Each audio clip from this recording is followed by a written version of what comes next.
अल्हम्दुलिल्लाह वहदा वस्सलातु वस्सलामु अला मन ला नबिय्य बअदा वअऊज़ु बिल्लाहि मिनश शैतानिर रजीम बिस्मिल्लाहिर रहमानिर रहीम या अय्युहन्नासु क़द जाअतकुम मौइज़तुम मिर रब्बिकुम व शिफ़ाउल लिमा फ़िस सुदूर व हुदन व रहमतुल लिल मुमिनीन बिस्मिल्लाहिर्रहमानिर्रहीम रब्बिश्रह ली सदरी व यस्सिर ली अमरी वहलुल उक़दतम मिन लिसानी यफ़क़हू क़ौली।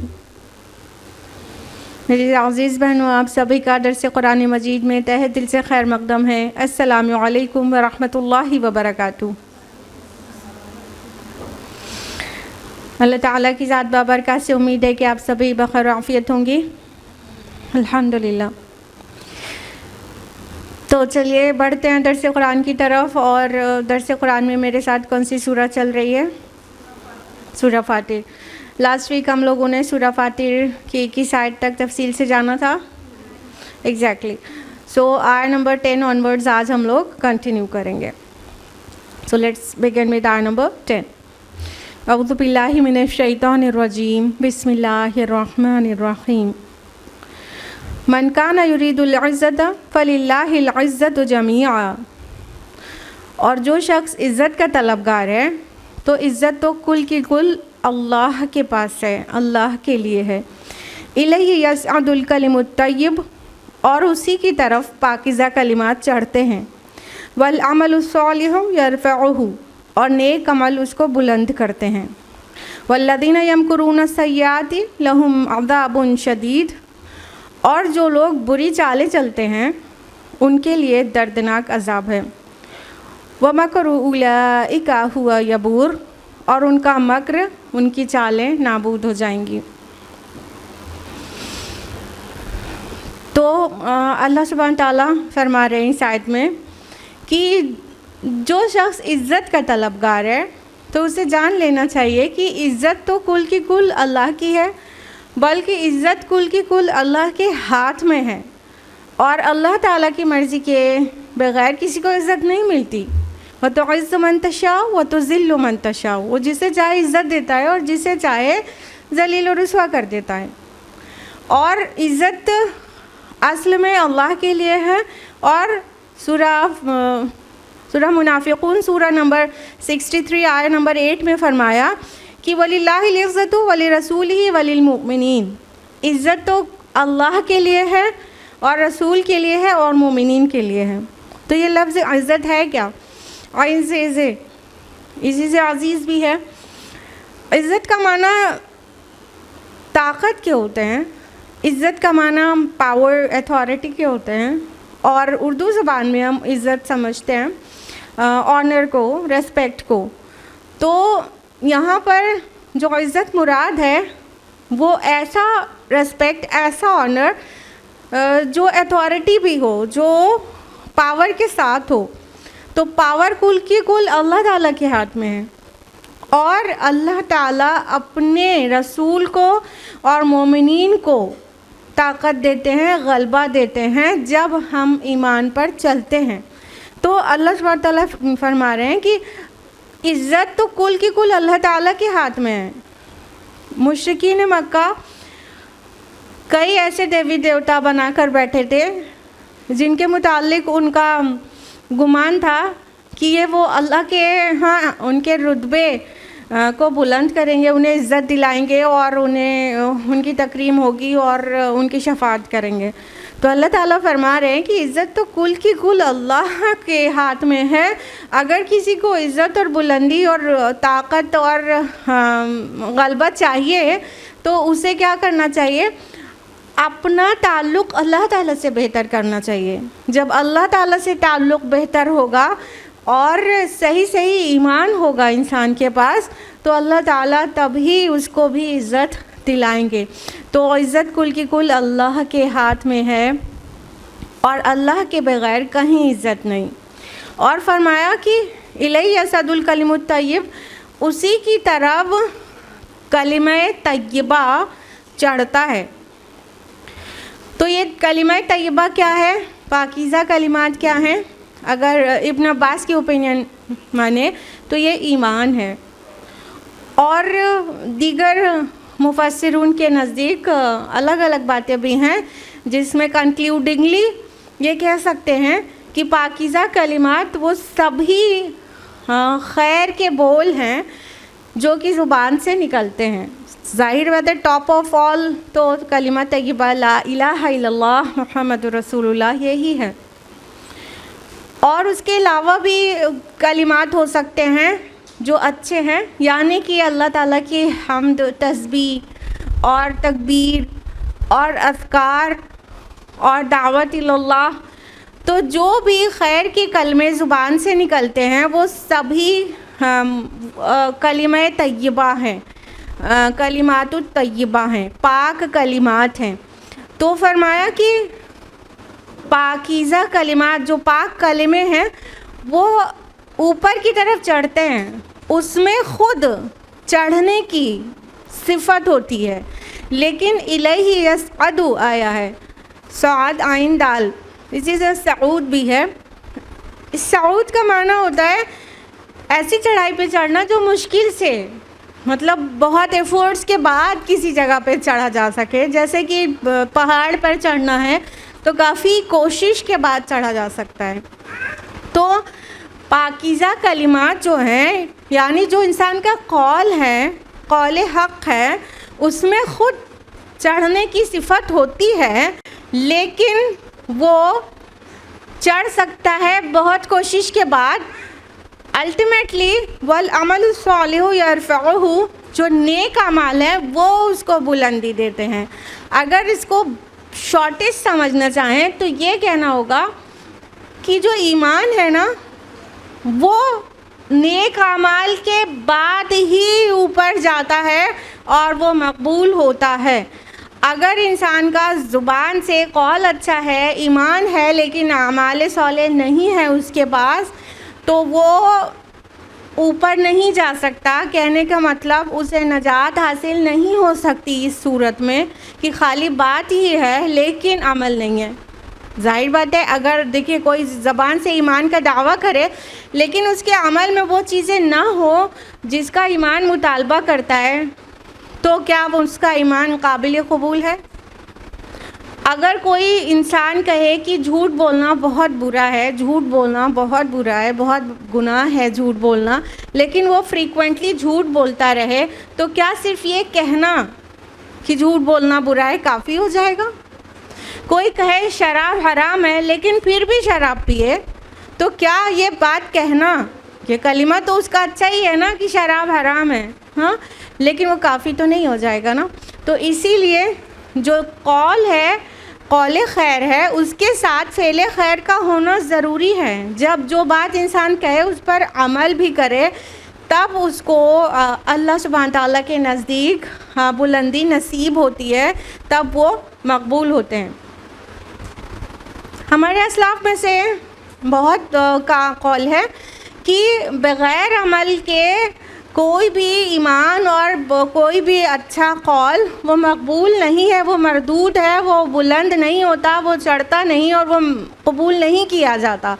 लिहाजा जो कलिमा तय्यबा है, चाहे ला इलाहा इल्लल्लाह मुहम्मदुर रसूलुल्लाह हो गया या कोई और भी कलिमात तय्यबात हैं, जैसे कि अज़कार और ज़िक्र, ये सारी चीज़ें भी उसके पीछे अमल का होना, अच्छे अमल का होना बहुत ज़रूरी है अगर इंसान चाहता है कि वो मकबूल हो।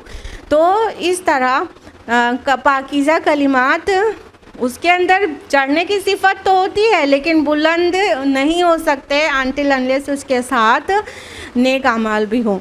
और फरमाया कि जो लोग मक्र करते हैं, बुरे बुरे मक्र, हमारे नबी के ख़िलाफ़, हमारे दीन के ख़िलाफ़ और मोमिनीन के ख़िलाफ़ उनको दर्दनाक अज़ाब, शदीद अज़ाब, बहुत सख्त अज़ाब होगा और उनका जो मक्र है वो फ़ेल हो जाएगा, वो नाकाम हो जाएगा, वो बेकार हो जाएगा। जैसा कि अब हम तारीख़ से जानते ही हैं, नबी सल्लल्लाहु अलैहि वसल्लम के जितने लोग दुश्मन हो रहे थे उनमें से सबका मक्र फ़ेल हो गया और अल्लाह सुब्हानहू व तआला ने नबी सल्लल्लाहु अलैहि वसल्लम को कामयाबी और कामरानी अता की और गलबा दुनिया का भी नसीब किया और आखिरत में तो आपका जो मकाम है उसका हम तसव्वुर भी नहीं कर सकते। तो अल्लाह सुब्हानहू व तआला मोमिनीन के साथ है और जो भी मोमिनीन के ख़िलाफ़ और खुसूसन रसूलों के ख़िलाफ़ चालें चलते हैं उनकी चालें कामयाब नहीं होती, बल्कि यूँ कह सकते हैं कि जो दूसरे के लिए गढ़ा खोदता है ना, अल्लाह ताला तो ऐसे कादिर है कि उस गड्ढे में उसी को गिरा दे। तो इंसान जो दूसरे के लिए गढ़ा खोदता है वो फाइनली ख़ुद उसमें गिरता है और जब ईमान सलामत हो तो अल्लाह ताला उसको फाइनली नुकसान से बचा लेते हैं, अल्टीमेटली नुकसान से बचा लेते हैं। ये अलग बात है कि बहुत दरमियान में बहुत आजमाइशें आती हैं। अगली आयत है वल्लाहु खलक़कुम मिन तुराब, अल्लाह ही ने तुमको मिट्टी से पैदा किया, सुम्मा मिन नुत्फ़ा, फिर नुत्फ़े से, सुम्मा जअलकुम अज़वाजा, फिर तुमको जोड़ा जोड़ा बनाया, वमा तहमिलु मिन उन्सा वला तज़उ इल्ला बिइल्मी, और ना ही कोई मादा हामला होती है और ना ही जनती है मगर उसके इल्म से, वमा युअम्मरु मिन मुअम्मरिन वला युनक़सु मिन उम्रिही इल्ला फ़ी किताब, और ना ही किसी उम्र वाले को उम्र दी जाती है और ना ही उसमें कमी की जाती है, बल्कि हर एक चीज़ एक किताब में लिखी हुई है। इन्ना ज़ालिका अलल्लाहि यसीर, और अल्लाह ताला को यह बिल्कुल आसान है, बहुत आसान है, बेशक व शुबा। अब अल्लाह सुब्हान ताला अपनी कुदरत, अपनी खलाकियत और अपनी रुबूबियत की एक झलक पेश कर रहे हैं। अल्लाह ताला फरमा रहे हैं कि तुम अल्लाह की इबादत क्यों करो, इसलिए कि वो तुम्हारा खालिक है। खलक़कुम, उसने तुम्हें पैदा किया है, मिन तुराब, मिट्टी से, तुम मिन नुत्फ़ा, फिर नुत्फ़े से। देखिए कुरान हकीम में इंसान की तख्लीक के लिए मुख्तलिफ़ अल्फाज आए हैं, किन चीज़ों से की गई है और मुख्तलिफ़ स्टेजेस का भी बयान है। कहीं एक के बाद एक स्टेजेस का बयान है, कहीं बीच के स्टेजेस को छोड़ दिया गया है और एक के बाद उसके आगे की स्टेज का बयान है। तो यहाँ पे बहरहाल कहा गया है कि मिट्टी से पैदा किया और फिर नुत्फ़े से। तुराब वर्ड आया है, तुराब उस मिट्टी को कहते हैं जो बिल्कुल सूखी और डस्ट बन के उड़ती है।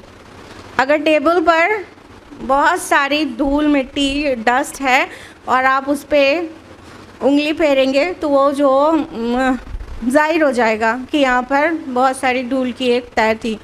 उस सूखी मिट्टी को जो उड़ने वाली होती है या किसी गाड़ी के चलने से जो उड़ती है मिट्टी, उसको तुराब कहते हैं, यानी नहायत सूखी डस्ट वाली मिट्टी को तुराब कहते हैं। तो इंसान की तख्लीक में तुराब लफ्ज़ भी आया और तीन लफ्ज़ भी आया। तीन गारे को कहते हैं, तौ से तीन, ता से नहीं, तौ से तीन, वो उस गारे को कहते हैं जिसमें मिट्टी में पानी डाल दिया जाए और सान दिया जाए तो क्ले बन जाएगा, तो उसको तीन कहते हैं। तीन लफ्ज़ भी आया इंसान की तख्लीक के मुतालिक। तीन लाजिब भी आया, लेसदार मिट्टी, मिट्टी जब काफ़ी देर से भीगी हो तो उसमें लसलसाहट पैदा हो जाती है। तो वो जो बहुत स्लिपरी सी मिट्टी होती है जो कीचड़ और दलदल में होती है, जैसे पैर बुरी तरह से स्लिप कर जाएगा, उसे तीन लाजिब भी कहते हैं। तो ये लफ्ज़ भी कुरान में आया, तीन लाजिब। और मिन हमाई मसनून भी कहा गया और सलसालिन कल फ़खार भी कहा गया। सलसाल उस मिट्टी को कहते हैं जो क्ले से कोई पटरी बनाते हैं ना, उसको बना दें फिर वो सूख जाए और खनखनाने लगे, उसमें आवाज़ आ जाए, तो सलसाल उसको कहते हैं। तो सलसाल लफ्ज़ भी आया है। तो सलसालिन कल फ़खार, बजने वाली मिट्टी, यानी हम जो क्ले से कोई चीज़ बनाई गई फिर वो सूख गई तो उसमें आवाज़ होती है ना मिट्टी के बर्तन में, उसको भी कहा गया सलसालिन कल फ़खार। और हमारी मसनून भी कहा गया, काली जो जिसमें बदबू पैदा हो जाए, काली हो जाए मिट्टी, उसको कहा गया। ये सभी अल्फाज कुरान हकीम में इंसान की तख्लीक के लिए आए हैं। तो ये मुख्तलिफ़ स्टेजेस हैं, हमने आपको सीक्वेंस में ही बताया है कि पहले तुराब थी तो फिर पानी डाला गया, पानी से भी इंसान की तख्लीक हुई है, ये भी कहा गया, राइट। बल्कि हर लिविंग बीइंग की तख्लीक पानी से हुई है, ये भी कुरान हकीम में कहा गया सूरह अंबिया के 30 में। तो उसमें मिट्टी में पानी डाला जाए तो वो 3 बन जाती है, तुराब से 3 बन गई, क्ले बन गई। अब वो पड़ी रह जाए तो बिल्कुल लसलसा जाएगी, बिल्कुल स्टिकी सी हो जाएगी, तो उसे तीन लाजिम में कन्वर्ट हो जाएगी। फिर उसको जब सुखाया जाएगा, कोई चीज़ शेप दे दी जाएगी, फिर सुखा दिया जाएगा तो वो सलसाल हो जाएगी, सलसालिन कल फ़खार हो जाएगी। तो ये सारे स्टेजेस से आदम अलैहिस्सलाम को गुजारा गया है।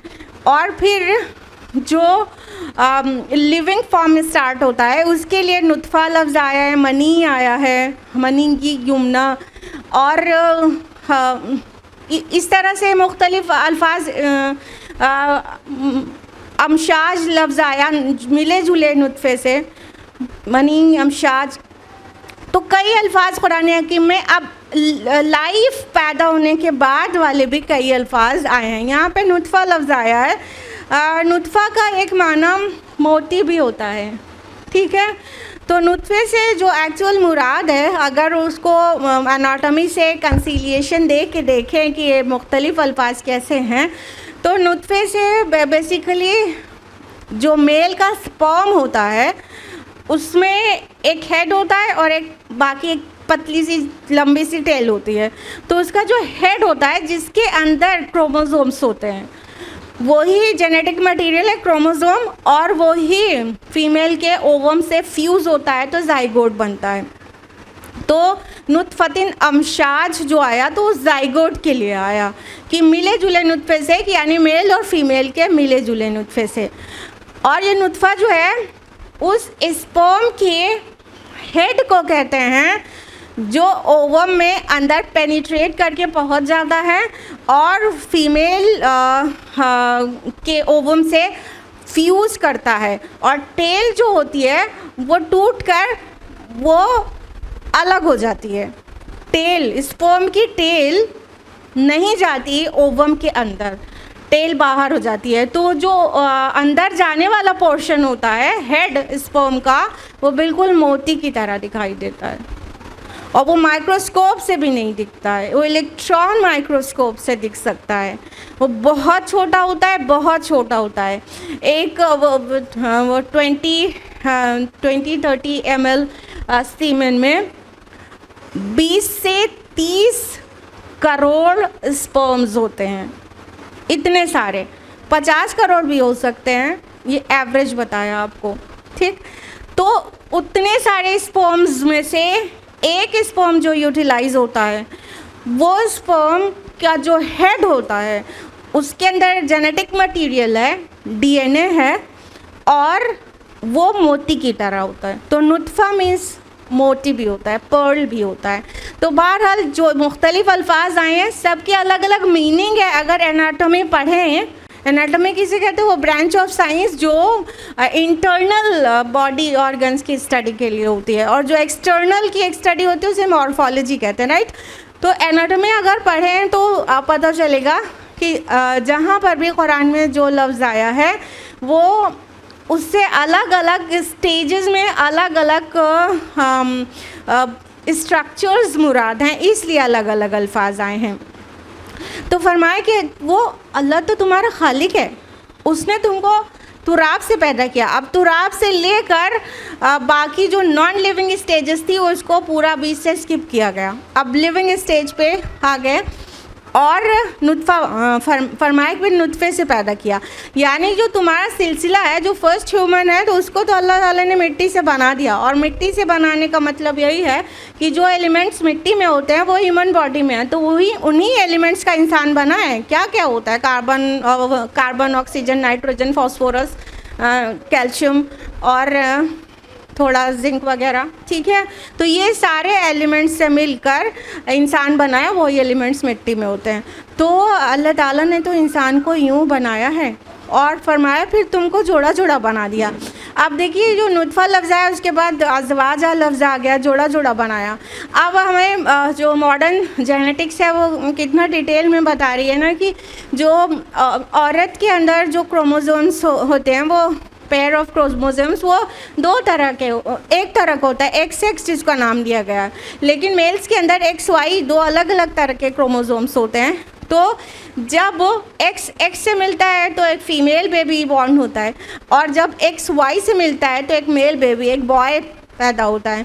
तो फरमाया तुम्हें जोड़ा जोड़ा बनाया, यानी वो नुतफ़ा तय करता है, वो मेल गैमीट, वो मेल रिप्रोडक्टिव पार्ट वो तय करता है कि बेटा होना है कि बेटी होनी है, तब जोड़ा बनता है।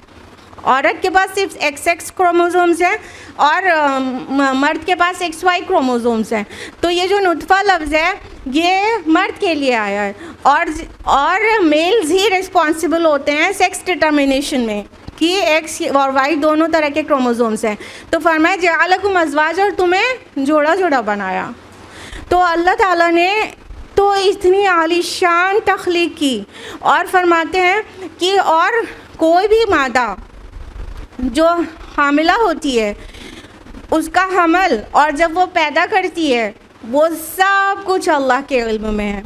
अल्लाह के इल्म की बात यहाँ पर इसलिए भी की गई कि सारे बातिल नज़रियात का रद्द हो जाए। हाँ, अहले मक्का भी ये समझते थे और आज के मॉडर्न एरा के लोग भी ये समझते हैं कि एक बाकायदा फ़िलासफ़ी है कि अल्लाह ताला ने बस पैदा कर दिया, वो हर एक चीज़ से मतलब उसको कंडक्ट नहीं कर रहा है, उसे चला नहीं रहा है, और हर एक चीज़ उसके इल्म में कैसे ही हो सकती है, और इतनी छोटी छोटी चीज़ें भी। तो इससे शिर्क का एक पैदावार हो गई कि छोटे छोटे सारे डिपार्टमेंट्स गॉड ने अलग अलग को दे दिए, अब वो अपने अपने डिपार्टमेंट्स देख रहे हैं। अल्लाह ताला को हर एक छोटी चीज़ का इल्म नहीं है माज़अल्लाह।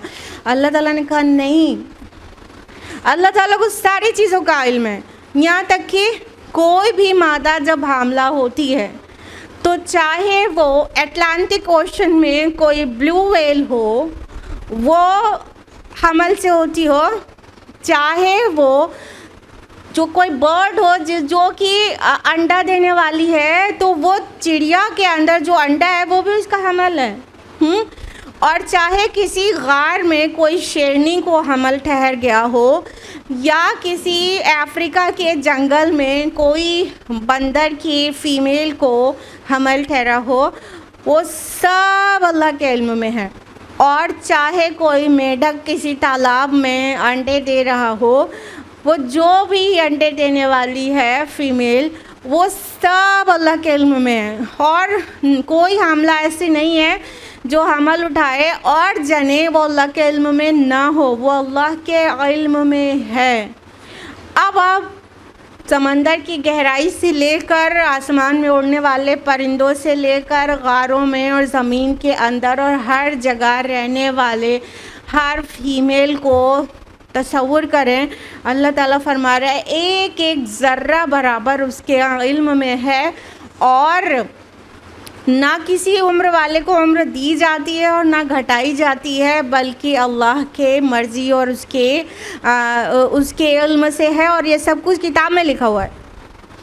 अब यहाँ पे जो कहा गया वमा युअम्मरु मिन मुअम्मर, तो इसे साहिब कशाफ यानी अल्लामा ज़मख़शरी कहते हैं कि इससे किसी उम्र का बढ़ना नहीं, तवील उम्र के लिए नहीं आया है। जैसे कि बहुत सारे तराजिम आपको मिलेंगे कि और ना किसी की उम्र बढ़ाई जाती है और ना घटाई जाती है, बल्कि वो सारी चीज़ें किताब में लिखी हुई है। तो ये बढ़ाए जाने के लिए नहीं, बल्कि उम्र को अता करने के माना में है जो मुअम्मर लफ्ज़ आया है। ये उम्र को अता करने के, यानी चाहे लंबी उम्र दी जाए चाहे छोटी, वो अल्लाह के इल्म में है और उस किताब में लिखा हुआ है। यानी जब कोई मादा हमला होती है तो उसकी उम्र वहाँ पर डिक्लेयर कर दी जाती है और वो उतनी ही उम्र लेके जीता है इंसान जो जितनी उम्र उसको दी जाती है। और उम्र घटने से ये भी मुराद हो सकता है कि कोई का तो पैदा होने से पहले ही मिसकैरेज हो जाता है तो ये उम्र का घटना हो गया, कोई बचपन में ही फौत हो जाता है तो ये उम्र का घटना हो गया, कोई बीमारी में फौत हो जाता है। तो इस तरह से कौन कितनी लंबी उम्र दिया गया, कौन कितनी छोटी उम्र दिया गया, ये सब कुछ ना सिर्फ अल्लाह ताला को पता है बल्कि लौहे महफूज में लिखा हुआ है। और अल्लाह ताला के लिए उसको जानना कुछ भी मुश्किल नहीं है। हम और आप के लिए ज़माने हैं, हम और आप टेंसेस पढ़ते हैं और उसी तरह हमें इल्म होता है कि पास्ट है, प्रेजेंट है, फ्यूचर है। लेकिन जिसके सामने प्रेजेंट, पास्ट, फ्यूचर कुछ भी ना हो, सब कुछ प्रेजेंट हो, तो उसके इल्म में फिर क्या चीज़ बच सक रही है। और ये सिर्फ़ और सिर्फ अल्लाह सुब्हानहू व तआला की ज़ात है कि अल्लाह ताला के यहाँ हर चीज़ लिखा हुआ है। जो कुछ पेश आने वाला है अल्लाह ने अपने अंदाज़े से उसे लौह महफूज में लिख छोड़ा है। तो अल्लाह ताला के इल्म से एक रत्ती, एक ज़र्रा बराबर या ज़र्रे से छोटी चीज़ भी गायब नहीं है। और अल्लाह ताला ने फरमाया इन्ना ज़ालिका अलाल्लाहि यसीर, और मत समझो कि ये कोई मुश्किल काम है अल्लाह ताला के लिए। अल्लाह के लिए बहुत आसान है ये काम, यानी हर एक चीज़ का इल्म होना और उसका लिखा हुआ होना, इट्स क्वाइट ईजी फॉर अल्लाह सुब्हानहू व तआला, बहुत आसान है। यानी वो सारे बातिल नज़रियात को एक झटके में रद्द कर दिया गया कि अल्लाह ताला एक ही रब, एक ही खुदा कैसे ही सारी चीज़ें इतनी छोटी से इतनी बड़ी चीज़ तक कैसे इल्म में रख सकता है। नहीं, अल्लाह ताला के लिए बहुत आसान है। यानी अल्लाह ताला का हमने सही अंदाज़ा नहीं किया। मा क़दरुल्लाह हक़्क़ क़द्री, तुमने अल्लाह का सही अंदाज़ा नहीं किया जैसा कि उसके अंदाज़े का हक़ था। आगे फरमाया वमा यस्तविल बहरान, और दो दरिया बराबर नहीं हैं। हाज़ा अज़बुन फ़ुरातुन साइग़ुन शराबुह, एक तो मीठा है और प्यास बुझाने वाला और उसका पानी खुशगवार है पीने वाले के लिए। वहाज़ा मिल्हुन उजाज, और दूसरा कड़वा है और खारा। वमिन कुल्लि ताकुलून लहमन तरियन व तस्तखरजून हिल्यतन तलबसूनहा, और उनसे तुम ताज़ा गोश्त बरामद करते हो और खाते हो और जेवर निकालते हो जिसे तुम पहनते हो। वतरल फुल्क फ़ीहि मवाख़िरा लितब्तगू मिन फ़ज़लिही व लअल्लकुम तशकुरून, और तुम देखते हो कि कश्तियाँ फाड़ती हुई चली आती हैं पानी को, और ताकि तुम उसका फ़ज़ल तलाश करो और ताकि तुम शुक्रगुज़ारी करो। अब अल्लाह सुब्हान ताला अपनी शान रुबूबियत की कुछ और झलकियाँ पेश कर रहे हैं। फरमाया वमा यस्तविल बहरान, और दो दरिया, दो वाटर बॉडीज़ बराबर नहीं, दोनों यकसा नहीं। दो वाटर बॉडीज़ कौन सी, आगे डिस्क्रिप्शन भी आ गया कि एक तो मीठा पानी है, खुशगवार है पीने वालों के लिए। सायग़ मीन्स होता है जो इजी टू ड्रिंक हो और पीने में अच्छा हो, आसानी से पिया जा सके। तो सायग़ुन शराबो, पीने वाले के लिए खुशगवार और बहुत आसानी से हलक से उतरने वाला। और दूसरा हाज़ा मिल्हुन उजाज, उजाज ऐसे कड़वे और खारे पानी को कहते हैं जो हलक से नहीं उतारा जा सके, यानी समंदर का पानी। आप सबको पता है फ्रेश वाटर बॉडीज़ कौन सी हैं, रिवर्स हैं और मुख्तलिफ स्ट्रीम्स हैं और लेक्स हैं, ये सब फ्रेश वाटर इसमें रहता है।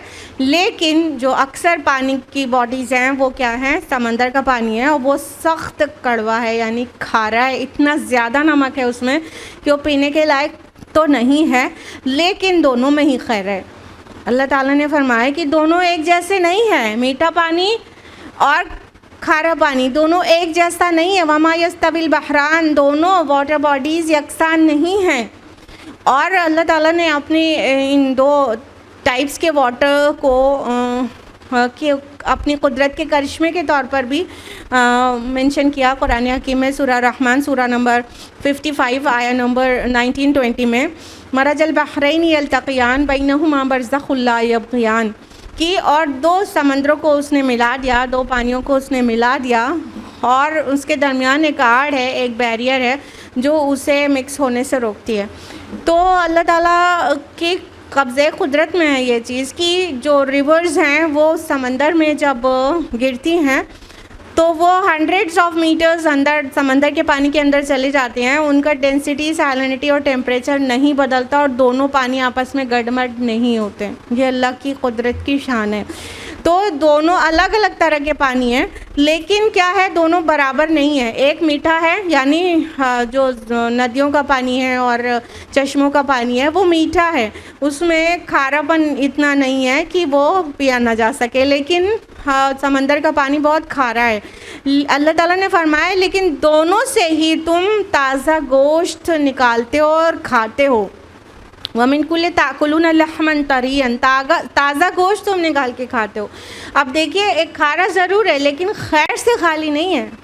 मीठे पानी में, यानी वो फ्रेश वाटर में जो फ़िश होती हैं, और उससे भी ज़्यादा बेनिफिशियल हेल्थ के लिए फ़िश जो होती हैं वो सी वाटर में होती हैं। आपको पता होना चाहिए कि सी फूड डॉक्टर्स कितना ही रिकमेंड करते हैं ना, क्योंकि उसमें ओमेगा 3 फैटी एसिड्स बहुत अच्छी क्वांटिटी में होता है जो हमारी बॉडी के लिए बहुत एसेंशियल है।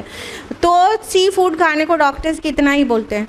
तो खैर दोनों में ही है, हम नदियों से भी और तालाबों से और चश्मों से भी फ़िश निकालते हैं, ताज़ा गोश्त निकाल के खाते हैं। और जब बड़े बड़े सफ़र पर निकला जाता है, पानी के जहाज़ पर सवार होकर दूर दूर के सफ़र पर, तो वहाँ पर ताज़ा गोश्त आराम से हर जगह पर अवेलेबल है कि वहाँ से उसी फ़िश में, उसी सी में से फ़िश निकाल के और फ्रेश मीट इंसान को मिल सकता है। और सी फूड वैसे भी डेड भी अलाउड है, सबको पता है। तो अल्लाह ताला फरमाए तुम उन दोनों ही तरह के पानी से तुम निकालते हो फ्रेश मीट, और साथ में तुम हिलिया भी निकालते हो। हिलिया मीन्स होता है जेवरात, ऑर्नामेंट्स। तो अल्लाह ताला कह रहे हैं कि ना सिर्फ तुम्हारे खाने का इंतज़ाम किया दोनों तरह के पानियों में, बल्कि तुम्हारे ज़ीनत का भी इंतज़ाम किया। और ये यहाँ पे नहीं आया कि सिर्फ ख़वातीन ही ज़ीनत इख्तियार करती हैं, मर्द भी ज़ीनत इख्तियार करते हैं। तो हिलिया आया, तो हिलिया जो पानी के जो ज़ेवरात निकाले जाते हैं वो मोती है, मूंगा है, ये सब है ना। तो जो मोती और मूंगा ये सब फ्रेश वाटर से भी बरामद होते हैं, लेकिन सी में, समंदर में खारा होने के बावजूद और ज़्यादा कीमती ज़ेवरात निकाले जाते हैं, यानी वो एलिमेंट्स जिससे ज़ेवरात बनते हैं, जिसको ज़ीनत के लिए पहना जाता है। और फरमाया कि और तुम देखते हो कि पानी जो है, जो कश्तियाँ हैं वो पानी को चीरती हुई, उसके सीने को चीरती हुई आगे चलती चली जाती हैं, और वो ताकि तुम अपने रब का फ़ज़ल तलाश करो, यानी रोज़ी तलाश करो। ये बहुत पुराने ज़माने से भी हम समंदर के जो रास्ते हैं उनको तय करके बिज़नेस को तरक्की दी गई थी। बहुत पहले से यहाँ फुल्क लफ्ज़ आया है, वो जो कश्ती है वो बादबानी कश्ती वो चलती थी, और एक कंट्री से दूसरी कंट्री में भी जाना इंसान के लिए मुमकिन था अरसे दराज पहले से भी। और आज भी ये आउटडेटेड नहीं है, बल्कि आज भी तमद्दुन और सिविलाइजेशन और बिज़नेस, इसकी जो तरक्की है वो सब पानी के बड़े बड़े जहाज़ों पर ही है। जो सबसे मुश्किल से पहुंचने वाली चीज़ें होती हैं वो सारी चीज़ें जहाज़ से पानी के आसानी से पहुंच जाती हैं। तो इस तरह इंसान का जो तरक्की है उसके इतने रास्ते खुल जाते हैं और मल्टीनेशनल बिज़नेस पॉसिबल हो पाता है। तो आप देखते हैं कि कितने बड़े बड़े कंटेनर्स, कितने बड़े बड़े शिप्स पर लद कर एक कंट्री से दूसरी कंट्री 7 समंदर पार पहुंच जाते हैं। तो अल्लाह ताला कहते हैं वलअल्लकुम तशकुरून, ताकि तुम उसका शुक्र करो, यानी इतना बिजनेस चमक जाएगा तो तुम उसमें खो नहीं जाओगे, तुम उसमें तकब्बुर नहीं करने लगोगे, तुम अल्लाह को नहीं भूल जाना, बल्कि तुम उसका शुक्र करो। वलअल्लकुम तशकुरून, तुमसे सिर्फ यही तो मांगा जा रहा है। तो यहाँ पर एक मिसाल की तरह अल्लाह ताला की कुदरत और रुबूबियत और खलाकियत की मिसाल बयान की जा रही है, और कि दो तरह के पानी हैं, दोनों में खैर है, दो तरह के इंसान हैं, दोनों में खैर है। कुछ इंसान मीठे होते हैं, कुछ नहायत कड़वे होते हैं, लेकिन खैर कड़वे वाले में भी होता है कि नहीं। कुछ लोग ज़ुबान के इतने मीठे होते हैं, अखलाक के अच्छे होते हैं, उनकी बहुत तारीफ़ें होती हैं, और कुछ लोग ज़ुबान के बहुत कड़वे होते हैं, अखलाक के बहुत ही अजीब होते हैं, लेकिन खैर उनके अंदर भी रहती है। हो सकता है वो मामलात के बहुत धनी हो, और बिल्कुल ऐसा होता है। जो अखलाक के बहुत अच्छे हैं तो मामलात में बड़े ढीले ढाले होते हैं लोग कई बार, और लेकिन जो थोड़ा सा ज़ुबान के सख्त हैं लेकिन मामलात में बहुत ज़्यादा पाबंद होते हैं। तो खैर दोनों में होती है, जिस तरह दोनों पानियों में खैर है, दोनों तरह के इंसान में भी खैर है। तो इंसान को खैर तलाशना चाहिए, वलअल्लकुम तशकुरून, और ताकि तुम शुक्रगुज़ार हो जाओ हर खैर को पाने में। फिर अल्लाह ही की तरफ पलटना चाहिए और हर चीज़ को अल्लाह से मंसूब करना चाहिए, और अल्लाह ताला का बहुत ज़्यादा शुक्र करना चाहिए। युलिजुल लैल फिन नहार, और वो रात को दिन में पिरोता हुआ ले आता है। व युलिजुन नहार फिल लैल, और दिन को रात में पिरोता हुआ ले आता है। व सख्खर शम्स वल कमर, और उसने सूरज और चाँद को मुसख्खर किया। कुल्लु यजरी लि अजल मुसम्मा, और हर एक वक्त मुकर्ररा तक ही चल रहे हैं। दालिकुमुल्लाहु रब्बुकुम लहुल मुल्क, ये है अल्लाह तुम्हारा रब, उसी की बादशाहत है। वल्लज़ीना तदऊन मिन दूनिही मा यमलिकून मिन क़ितमीर, और जो लोग अल्लाह के अलावा दूसरे को जो पुकारते हैं वो एक परेकाह के भी मालिक नहीं, एक ज़र्रे के बराबर के भी मालिक नहीं। अब अल्लाह सुब्हान तआला अपनी कुछ और नेमतों का याद दिला रहे हैं, और साथ में पलट कर अल्लाह ही की तरफ इंसान तौहीद का ही परचम बुलंद करे, उसकी प्यारी सी दावत है। फरमाया कि तुम किसकी इबादत करते हो? अल्लाह ताला वो है जो रात को दिन में और दिन को रात में दाखिल करता है, और हमने इसको तर्जुमा किया पिरोता हुआ ले आता है, क्योंकि युलिजुल लैल फिन नहार व युलिजुन नहार फिल लैल आया, और भी कुरान में कई मकामात पर ये अल्फाज आए हैं। तो वलजा का मतलब होता है कॉइलिंग, और हम देखते हैं कि रात दिन में ऐसे दाखिल होती है और दिन रात में ऐसे दाखिल होता है कि आप एक लाइन नहीं ड्रॉ कर सकते कि इधर रोशनी है और इधर अंधेरा है। कोई भी लाइन ड्रॉ नहीं हो सकती जिससे रात और दिन को डिफ्रेंशिएट किया जा सके। इतना ग्रेजुअली होता है ये चीज़ें कि बिल्कुल अजीम सतह पर ब्यूटीफुली ये चीज़ें सुबह शाम हो रही हैं और हम विटनेस करते रहते हैं। तो धीरे धीरे रात दिन में दाखिल होती है, धीरे धीरे दिन रात में दाखिल होता है, एक कॉइलिंग होती है, एक के ऊपर दूसरा ऐसा चला आता है इतनी आहिस्ता से कि हम कोई सनराइज़ और सनसेट का तो पॉइंट हम मेंशन कर सकते हैं, लेकिन लाइट और डार्क का एक लाइन नहीं ड्रॉ कर सकते हैं। तो ये इतना ब्यूटीफुली होता है। और कैसे होता है आपको अच्छी तरह से पता है। अर्थ अपनी एक्सिस पर रोटेट कर रही है, जिसकी वजह से दिन और रात आते हैं। 24 आवर्स में ये अपना एक रोटेशन पूरा कर लेती है अर्थ। तो धीरे धीरे रात दिन में और दिन रात में दाखिल हो जाती है, और रात का अंधेरा दिन की रोशनी में और फिर दिन की रोशनी रात के अंधेरे में बदल जाती है। और दोनों में ही खैर है, जैसे पीछे दो पानियों में दोनों में ही खैर है बताया, इसी तरह रात और दिन दोनों में ही खैर है। जहाँ एक तरफ दिन में इंसान अपने माश की फ़िक्र करता और बहुत सारे काम निपटाता है, वहीं रात में अंधेरा होना बज़ाहिर डरावना है और एक खैर रोशनी सल्ब कर लिया गया, लेकिन उसमें आराम का सामान है। तो दोनों में ही खैर है। और फरमाया वसख्खर शम्स वल कमर, और सूरज और चाँद को मुसख्खर कर दिया। मुसख्खर करने का माना हम अक्सर व बेशतर बताते भी रहते हैं। तो दोनों को तुम्हारी सर्विस में लगा दिया। कंट्रोल में दे देना हर वक्त माना नहीं होता, सर्विस में लगा दिया, दोनों को सर्विस में लगा दिया। और कैसे सर्विस करते हैं वो आपको सब अच्छी तरह से पता है कि सूरज हमारे किस तरह से सर्विस में है। मतलब उसकी हीट और उसकी लाइट दोनों हमारी लाइफ के लिए बेसिक नीड्स हैं, बेसिक नीड, उसके बगैर लाइफ का सर्वाइवल नहीं है। और फरमाया कि हर एक क्या है, कुल्लु यजरी लिअजल मुसम्मा, हर एक अपने मुकर्ररा वक्त तक के लिए ही चल रहा है। यजरी, कुल्लु यजरी से पता चल रहा है साफ साफ कि हर एक मोशन में है, रोटेशन में है, रेवोल्यूशन में है, सब चल रहा है, जारी है, कोई रुका हुआ नहीं है, जैसे कि पहले की साइंस कहती थी। अब साइंस एडवांस होने के बाद हुआ है कि जितनी सेलेस्टियल बॉडीज़ हैं सब एक मोशन में हैं, कोई रुका हुआ नहीं है, सब चल रहे हैं। तो इस चलने से हमें भी एक सबक मिलता है कि हम भी एक्टिव रहें, स्टैग्नेंट ना हो जाएं, हम ठहर ना जाएं, रुक ना जाएं, बल्कि हरकत में रहें। अब अल्लाह सुब्हान तआला फरमा रहे हैं कि दालिकुमुल्लाहु रब्बुकुम लहुल मुल्क, वो है अल्लाह तुम्हारा रब।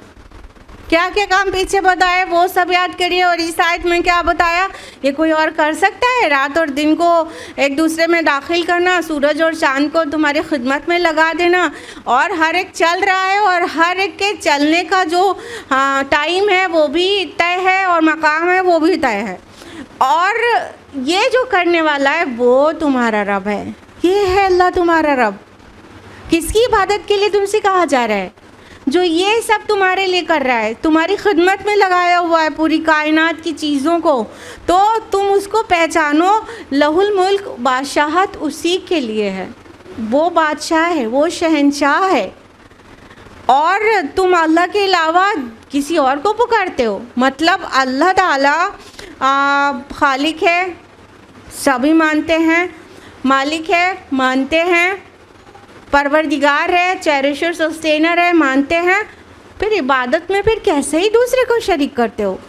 तुम्हारी अक्लें कहाँ चली जाती हैं कि इबादत फिर और लोगों की भी करोगे, शुक्रगुजारी किसी और की बजा लाओगे? ये कैसी बात हुई? ये क्या वफादारी है? नहीं, बल्कि तुम अल्लाह के अलावा जिसकी भी इबादत करोगे, जिसको भी पुकारोगे, तुम अपने अच्छे बुरे वक्त में किसी को पुकारोगे, तो तुम जान लो कि वो एक ज़र्रे के भी मालिक नहीं। यहाँ हम लफ्ज़ी तर्जुमा कर रहे हैं, ज़र्रे के भी मालिक नहीं। आया है मा यमलिकूना मिन क़ितमीर, क़ितमीर खजूर की गुठली के ऊपर एक झिल्ली होती है सफ़ेद सी, जो ताज़ा खजूर में दिखती तक नहीं है। जब वो सूख जाता है तो आप देखते हैं ना, छुहारे में से एक झिल्ली नुमा सफ़ेद सी चीज़ दिखाई पड़ती है, उसको क़ितमीर कहते हैं। तो चूँकि मुखातब अव्वल अहले अरब थे, तो उनके अराउंड की चीज़ों से मिसालें दी गई, यानी हक़ीर चीज़ की मिसाल दी गई। तो हम अपनी जो उर्दू ज़बान में जो मुस्तअमल अल्फाज हैं उसके लिए हम बोल सकते हैं कि एक रत्ती बराबर किसी चीज़ के मालिक नहीं, ज़र्रे बराबर किसी चीज़ के मालिक नहीं।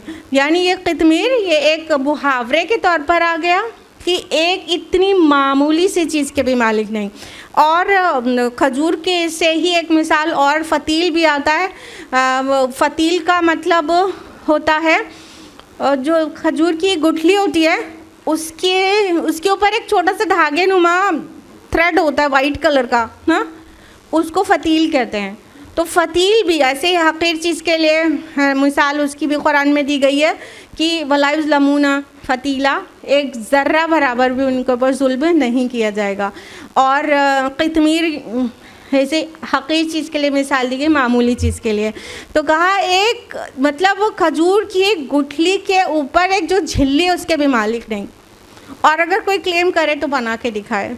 टिशू कल्चर तो कर सकते हैं, लेकिन बिना टिशू लिए कल्चर करके दिखाएं, बिना अल्लाह ताला का टिशू लिए, बिना अल्लाह ताला की सेल को लिए कोई चीज़ क्रिएट कर सके दिखाएं। पूरी कायनात को माना जाता है ना कि एक सिंगुलैरिटी थी, इतना छोटा पार्ट कि वो उसका कोई वॉल्यूम ही नहीं था, वहाँ से पूरी कायनात वजूद में आ गई। लेकिन सवाल यह है कि उस सिंगुलैरिटी को किसने बनाया था? यानी क्रिएटर तो आपको मानना ही पड़ेगा। जब तक आप क्रिएटर नहीं मानते तब तक आपकी साइंस ऐसे गोल गोल घूम के मुअम्मा ही बनी रहेगी और कई सवालों के जवाब नहीं दे पाएंगे। तो जो अल्लाह के अलावा किसी और को पुकारेगा वो ऐसा है कि आप ऐसे को पुकार रहा है जो इतनी सी झिल्ली के भी मालिक नहीं, एक रत्ती बराबर चीज़ के भी मालिक नहीं। तो जब वो मालिक नहीं तो इबादत उनकी कैसी, और पुकारना उनको कैसा, हेल्प के लिए उन्हें सीख करना कैसा। इन तदउहुम ला यस्मउ दुआकुम, अगर तुम उन्हें पुकारो तो तुम्हारी पुकार ना सुने। वलौ समिउ मस्तजाबु लकुम, और अगर सुन भी लें बिलफर्ज तो तुम्हारी बात कबूल ना कर सकें। फयौमल क़ियामत यकफुरूना बिशिरकिकुम, और क़ियामत के रोज़ वो तुम्हारे शिरक से इनकार कर देंगे। वला युनब्बिउका मिस्लु ख़बीर, और तुमको खुदाए बाखबर की तरह कोई ख़बर नहीं देने वाला है। अल्लाह ताला फरमा रहे हैं कि अल्लाह के अलावा तुम जिस किसी को भी पुकार लो वो तो अव्वल तो तुम्हारी पुकार ही नहीं सुनेंगे, क्योंकि बहुत सारे तो जो माबूदान बातिल हैं वो तो सिर्फ नाम है, उनकी कोई रियलिटी ही नहीं है, वो कोई भी कोई ज़ात ही नहीं है, कोई रियलिटी है ही नहीं, वो सिर्फ कहानियाँ हैं। तो वो तो तुम्हारी पुकार को सुनते ही नहीं, सुन ही नहीं सकते। वलो समिउ, और अगर सुन भी ले तो वो जवाब नहीं दे सकते। सुन ले कि इनको कहा गया, वो लोग जो असल में शऊर रखते हैं या लिविंग हैं या सुन सकते हैं। जैसे कई लोग फरिश्तों को पुकारते और औलिया अल्लाह को और अम्बिया को पुकारते हैं। तो अब ये लोग मान लो पुकार सुन भी लें, मान लो फरिश्ते पुकार सुन भी लें, तो क्या वो जवाब दे सकते हैं? मस्तजाबु लकुम, क्या वो रिस्पॉन्ड कर सकते हैं? उनके पास इख्तियार है ही नहीं, तो रिस्पॉन्ड क्या करेंगे तुम्हारी दुआओं का? तुम्हारी दुआओं को रिस्पॉन्स सिर्फ़ और सिर्फ अल्लाह ताला कर सकते हैं। तो अल्लाह के अलावा जिसको भी तुम पुकारते हो वो तुम्हारी अव्वल तो पुकार ही नहीं सुन सकता, और जो सुन भी ले तो उसके पास पावर कोई नहीं है कि वो तुम्हें रिस्पॉन्ड कर सके और तुम्हारी दुआओं को सुनकर जवाब देकर तुम्हारी जो मांग है उसे पूरी कर सके। और तो और क़यामत के दिन क्या होगा कि वो तुम्हारे शिर्क का इनकार कर देंगे। तो जितने अजीब और ख़बीस बीइंग्स को पुकारा जाता है, जैसे शैतान को और जिन्नों को, तो वो तो कह देंगे कि तुम्हारी कमबख्ती है, तुमने हमको पुकारा। क़यामत के दिन यही सीन क्रिएट होने वाला है, जगह जगह पर कुरान में आया है, हम कई बार बताते भी रहते हैं। वो कह देंगे तुम्हारी गलती है, तुम्हारा दीवानापन है, तुमने हमें पुकारा, क्यों हमको पुकारा? तुम अल्लाह को पुकारते हैं, हमने तो तुम्हें गलत की तरफ बुलाया था, हाथ पकड़ के करा तो नहीं दिया था। तो वो तो इनकार कर देंगे वहाँ पर इस तरह। और जो अल्लाह के नेक बंदों को पुकार लेते हैं, या रसूलुल्लाह की पुकार लगा देते हैं, छोटी बात समझते हैं आप लोग इसको, उठते बैठते कहते हैं या रसूलुल्लाह, या रसूलुल्लाह नहीं या अल्लाह। बहुत फ़र्क हो गया दोनों में, ज़मीन और आसमान का फ़र्क हो गया, ईमान और शिर्क का फ़र्क हो गया, और इंसान की ज़ुबान पे ये सब या रसूलुल्लाह, या अली मदद, बहुत फ़र्क हो गया। ईमान और शिर्क का फ़र्क हो गया। क्या अली रज़ियल्लाहु अन्हु मदद कर सकते हैं?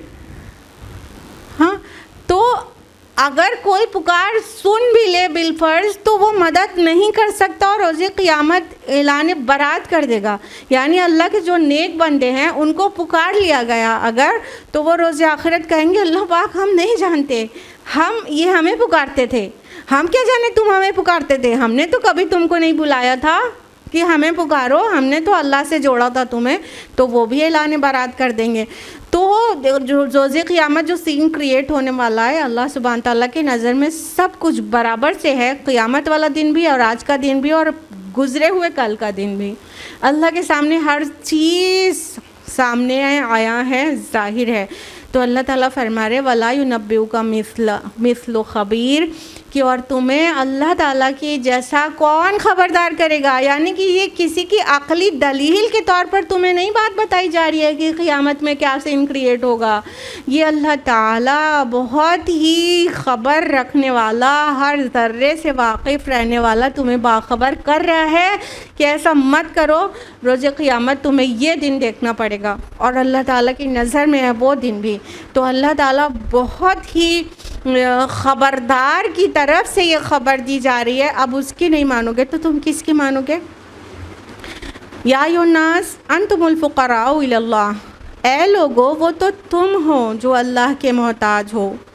वल्लाहु हुवल गनियुल हमीद, और अल्लाह तो गनी है, बेपरवाह और सब तारीफ़ों वाला।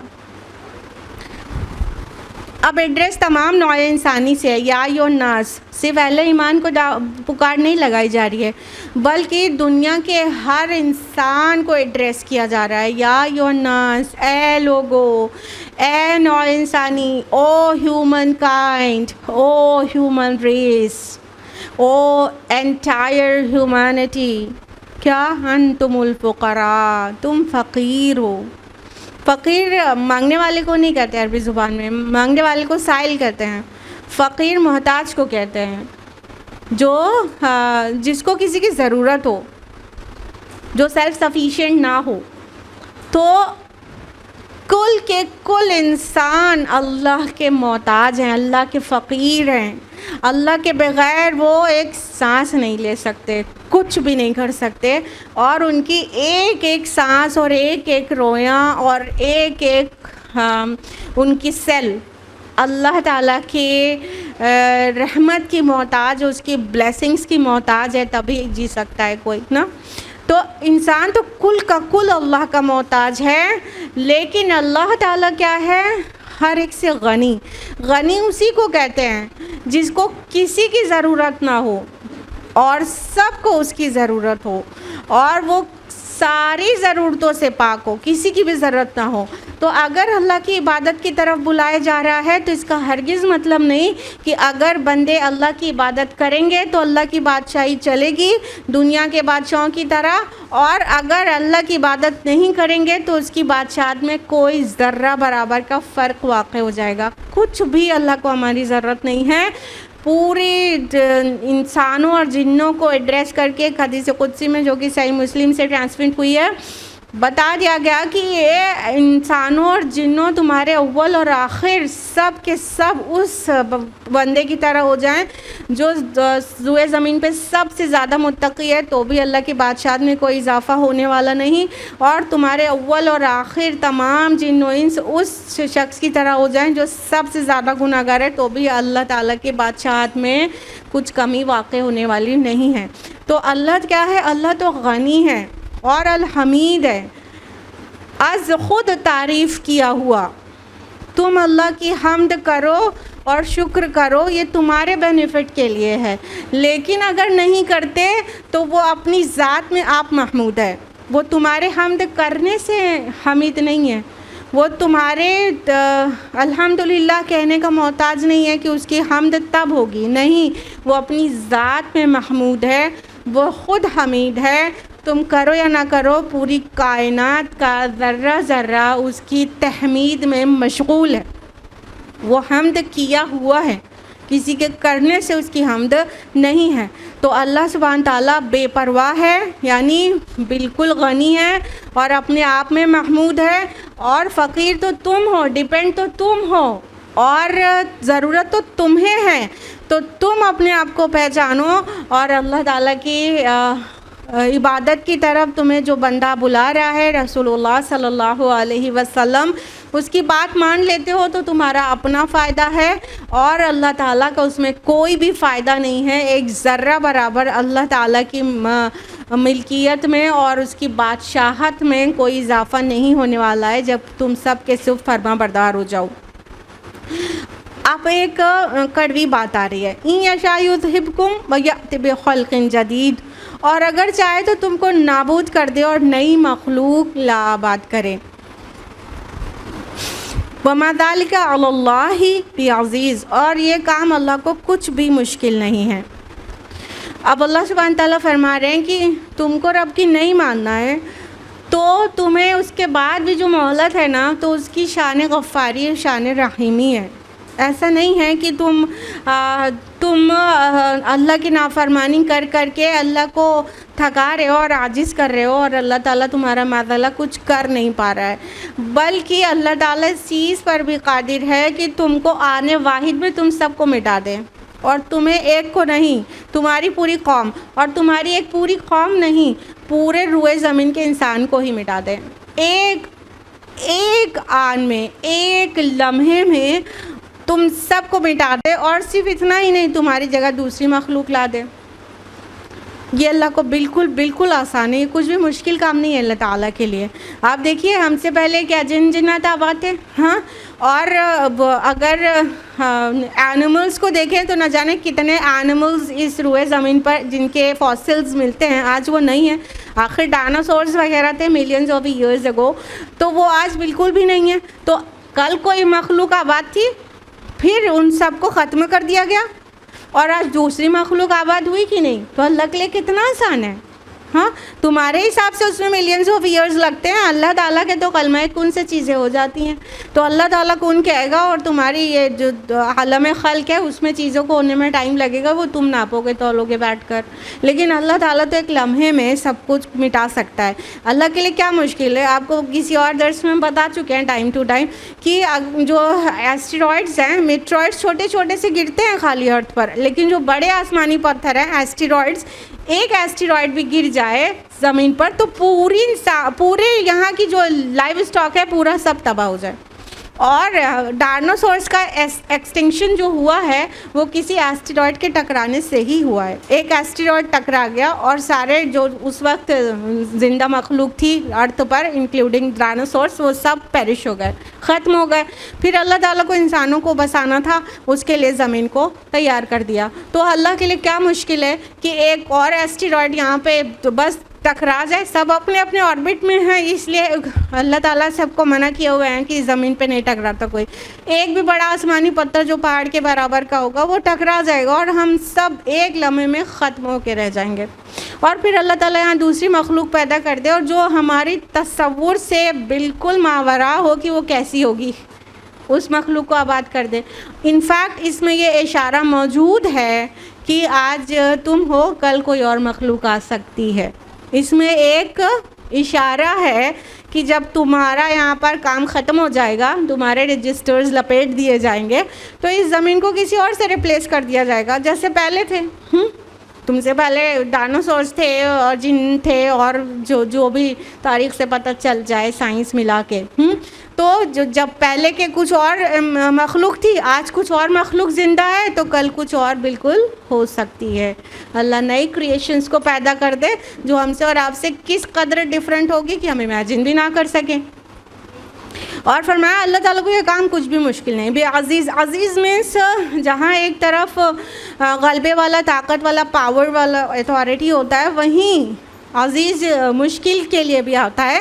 तो अल्लाह ताला के लिए काम कुछ भी मुश्किल नहीं, टफ़ और मुश्किल काम के लिए भी आता है, कुरान में ये आता है। तो अल्लाह को ये काम बिल्कुल भी मुश्किल नहीं, अल्लाह ताला के लिए बिल्कुल भी आसान है। लेकिन अगर तुम अल्लाह की नाफरमानी करके ये ज़मीन पर दंदाते फिर रहे हो तो समझ लो ये अल्लाह की रहमत का मज़हर है कि तुम्हें मोहलत दे रहा है। वला तज़िर वाज़िरतुम विज़रा उख़रा, और कोई उठाने वाला किसी दूसरे का बोझ नहीं उठाएगा। वइन तदु मुस्क़लतुन इला हिमलिहा ला युहमल मिन्हु शैउन वलो कान ज़ा क़ुरबा, और ना कोई उठाने वाली जान उठाएगी बोझ किसी का, अगर किसी को बुलाए तो कोई भी बोझ नहीं उठा सकता, चाहे वो करीबी रिश्तेदार ही क्यों ना हो। इन्नमा तुन्दिरु लज़ीना यख़शौना रब्बहुम बिलग़ैबि व अक़ामुस्सलाह।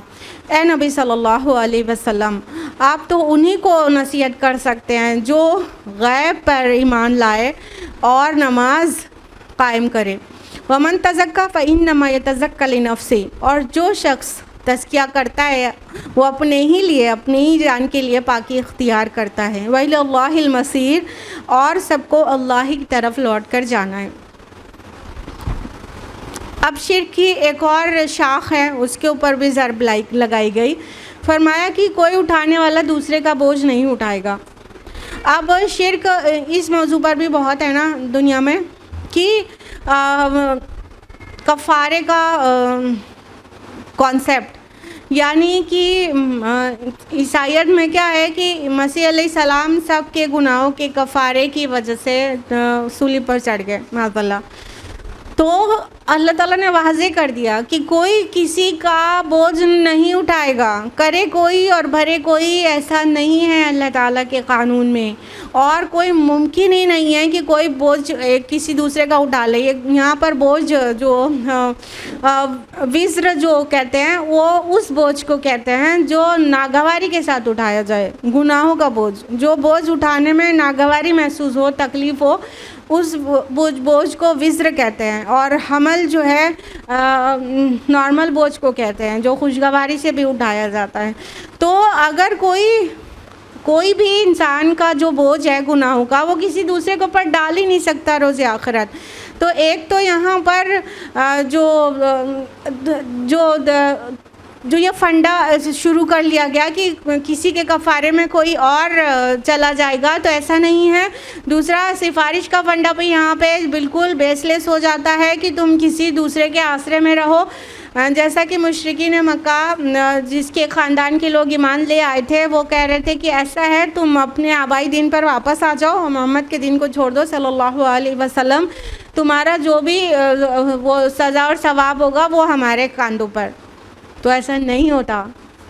और आज भी बहुत लोग इसी तरह बहकाते हैं और बहुत से लोग यही सोच के बहक जाते हैं कि ये हमको ये वाला रास्ता दिखा रहे हैं जो आसान लग रहा है।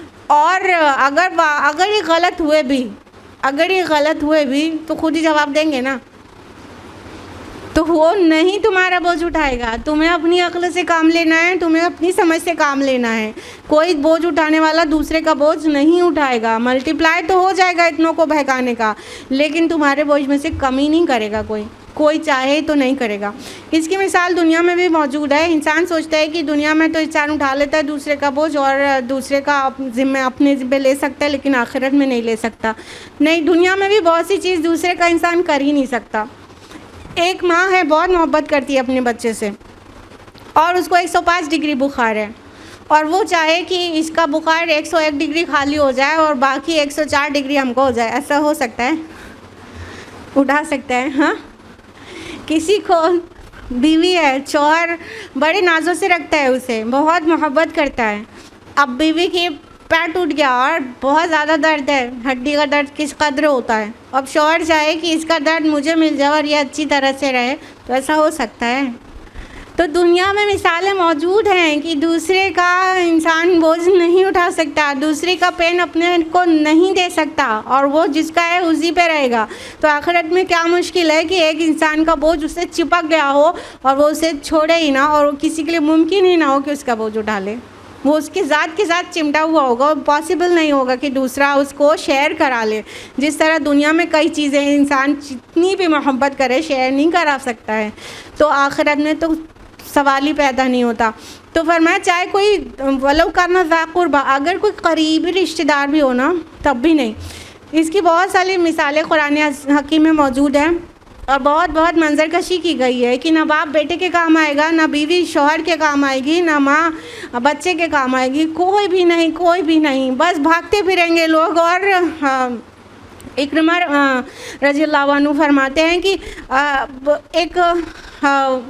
एक औरत से उसका शौहर कहेगा कि मैंने तुमको दुनिया में कैसे रखा था? बोलेगी बहुत अच्छी तरह से रखा था।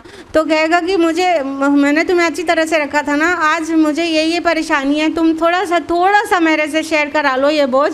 तो कहेगी कि आपने डिमांड तो बहुत थोड़ी की है, लेकिन क्या है कि जिस बात का आपको डर है उसी का मुझे भी डर है, मैं नहीं उठाने वाली। इसी तरह बाप बेटे से भागेगा, नहीं जिसका तुमको डर है ना उसी का मुझे भी डर है, मैं नहीं शेयर कराने वाला। सब भागेंगे, नफ्सी मेरा नफ्स। अल्लाह से इतना ज़्यादा डरे हुए होंगे कि कोई किसी का बोझ उठाने के लिए तैयार नहीं होगा, कोई किसी का गुनाह शेयर कराने के लिए तैयार होगा ही नहीं। माँ तैयार नहीं होगी अपने बेटे का गुनाह शेयर कराने के लिए। तो चाहे कितना भी करीबी रिश्तेदार चाहने वाला हो, किसी का बोझ नहीं उठाएगा। और फरमाया कि ए नबी सल्लल्लाहु अलैहि वसल्लम, आप तो सिर्फ उसे इंतज़ार कर सकते हैं, उसे नसीहत कर सकते हैं जो अल्लाह ताला से खशियत रखता है। देखिए खशियत का मतलब डरना नहीं होता, बेसिकली वो वाला डरना नहीं होता जो स्कैर्ड जिसको बोला जाता है, फियरफुल बोला जाता है, वो वाला डरना नहीं होता। खशियत माना होता है किसी की अदब और एहतराम में और किसी के रोब में इंसान की घिघी बन जाए, मुँह से आवाज़ ना निकले, यानी इतना रोबतारी हो जाए कि बिल्कुल सहम सा जाए इंसान और मुंह से ज़ुबान खुले ही ना और बोल ना पाए। तो रोब की वजह से जो एक टाइप का खौफ और परेशानी फ़ील होती है, मतलब किसी का रोबतारी होने से, उसको खशियत कहते हैं। तो अल्लाह ताला फरमा रहे कि ए नबी सल्लल्लाहु अलैहि वसल्लम, आपका काम है इंतज़ार करना, लेकिन आपके इंतज़ार से फ़ायदा वो लोग उठाएंगे जो अल्लाह से खशियत रखते हैं गैब में, यानी अनसीन पर ईमान लेके आते हैं। और गैब में बहुत सारी चीज़ें मुराद हैं कि जो अल्लाह के क़ानून को समझते हैं, देखते हैं और आने वाला क्या रहेगा, नताइज क्या निकलेंगे, वो सब गैब है, लेकिन वो चीज़ों को समझते हैं और उस पर ईमान लाते हैं कि ये काम करेंगे ना, नतीजा ये बरामद होगा, यानी क़ानून जो है अल्लाह का वो क्या रिज़ल्ट देगा, उस पर भी उसको भी समझते हैं। तो ये सब कुछ गायब हो गया। और अक़ामुस्सलाह, और ये ईमान के समर के तौर पर सलाह का ज़िक्र आया यहाँ पर। अगर ईमान सही है तो ज़ाहिर है सलाह कायम करेगा वो बंदा, यानी कि जो वो लोग ही के ऊपर फ़ायदा देगा। नबी का भी इंतज़ार और तबशीर जो अल्लाह से खशियत रखते हैं, गैब पर ईमान लाते हैं और सलाह कायम करते हैं। लेकिन याद रहे, जो अपना प्योरिफिकेशन करता है, जो अपने सोल को प्योरीफाई करता है, तो वो अपने फ़ायदे के लिए, उसका ही तो फ़ायदा है। हाँ, अगर इंसान सोचे कि मतलब जिम जाए हस्बैंड और बॉडी जो है मसल बिल्ड हो बीवी की, तो ऐसे तो नहीं होता ना, होता नहीं ना।